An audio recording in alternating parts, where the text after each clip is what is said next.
Yeah, nice crowd tonight. If you just happen to tune in, Krista McAuliffe, the first civilian astronaut, is with us tonight, and we have Stanley Jordan, sensational young guitarist, and Rita Wilson, who is currently in a picture called Volunteers, which was formerly titled Follow Through.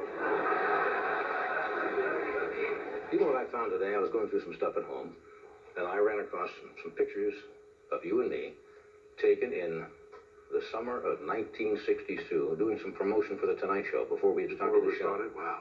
Yes. It must look like we're about 12. When our hearts were young and gay. And I found some tape today that we're thinking using on the anniversary show that I had forgotten entirely we had done. We have Jimmy Stewart playing an accordion solo. Oh, that was great. Remember when we had to take off the Lawrence Welk Orchestra one night? Jimmy was playing a thing, and then we had Jack Benny playing his violin, and I was playing drums with Benny Goodman. You remember that at all? I do. Sure. Yeah, so we're thinking of using that. Boy, the stuff that you forget. Anyway, tonight. What was that? It's called Volunteers. Volunteers. Formerly called Follow Through. How many of you watch soap operas? Yeah.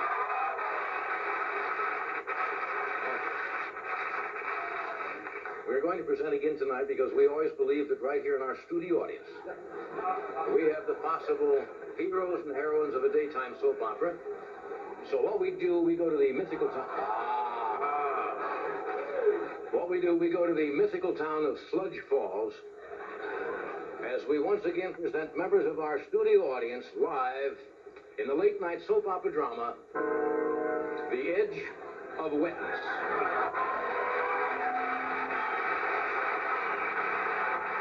Yes, friends, welcome to The Edge of Wetness. Yes, friends, and here is our cast for today's episode. As you know, this is John Wainy Day, Sludge Falls meteorologist.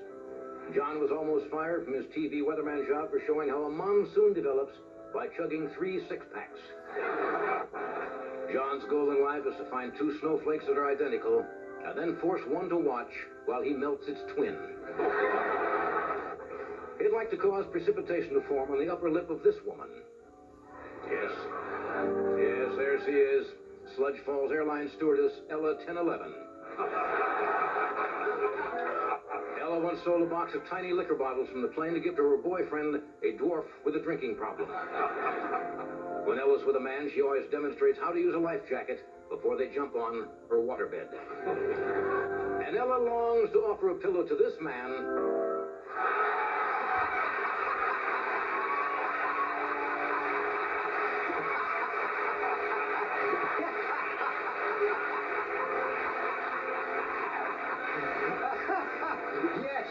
There he is, friends. Sludge Falls Irish godfather, Sean Corleone. Yes, Sean once gave a kiss of death to the Blarney Stone. Rather than dump his victims in the river, Sean prefers to hold their face in a pitcher of beer. Last night, he made an offer you could and should refuse to this woman. Yes, there she is, Sludge Falls' most frequently divorced lady, Divorcee. Dee has been down the aisle more times than an usher at a Rambo movie. A kind-hearted lady, Dee helps sewer rats look years younger by dipping them in Grecian formula. She'd like to tie the knot on the shoelaces of this man. Yes, C.O.D. Sludge Falls mailman. Last week, the post office suspended him. He claimed he thought he was licking a stamp of Abraham Lincoln. They said it was a very short customer wearing a goatee. His family is worried about him. Last Christmas, he sent his grandchildren Xerox copies of the inside of his ear. And he'd like to slip some junk mail under the door of this woman. Yes, there she is, Shirley Woodnot. Yes, the biggest prude in Sludge Falls. When Shirley goes to the doctor, she makes him put a blindfold on his stethoscope. Shirley refuses to eat a Jack in the Box because her mother always told her not to yell a French fry order into a large stranger's mouth. Shirley's desire is to massage the ego of this man, Forrest Lawn. Forrest owns a combination dry cleaners and funeral parlor. His motto is in by 9, under by 5. He asks bereaved families if they'd like the deceased buried in a box or on a hanger. He would like to rest in peace with this woman, Officer Charo Chokehold, Sludge Falls' only lady cop. Officer Chokehold prides herself that she can frisk a man in 5 seconds unless his feet are swollen. She'd like to flash her shield in the face of this man. Yes, there he is. Sludge Falls auto mechanic, Mr. Goodstench.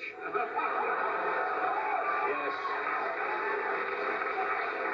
Mr. Goodstench loves getting grease under his fingernails, not by fixing cars, but by running his fingers through Shelley Berman's toupee. He was once caught cheating during his Army physical.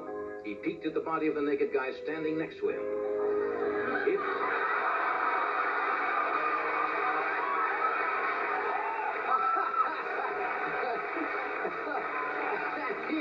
And he'd love to check the points and plugs of this woman. Yes. There she is, Cindy Overeasy. Cindy works at the Sludge Falls Diner. Cindy was fined by the health department when they discovered she was using Jamie Farr's nose to poke holes in donuts. And Cindy wears a breakaway uniform in case a truck driver orders the special of the day. That concludes tonight's episode. Join us next week when we bring you the end of Wetness.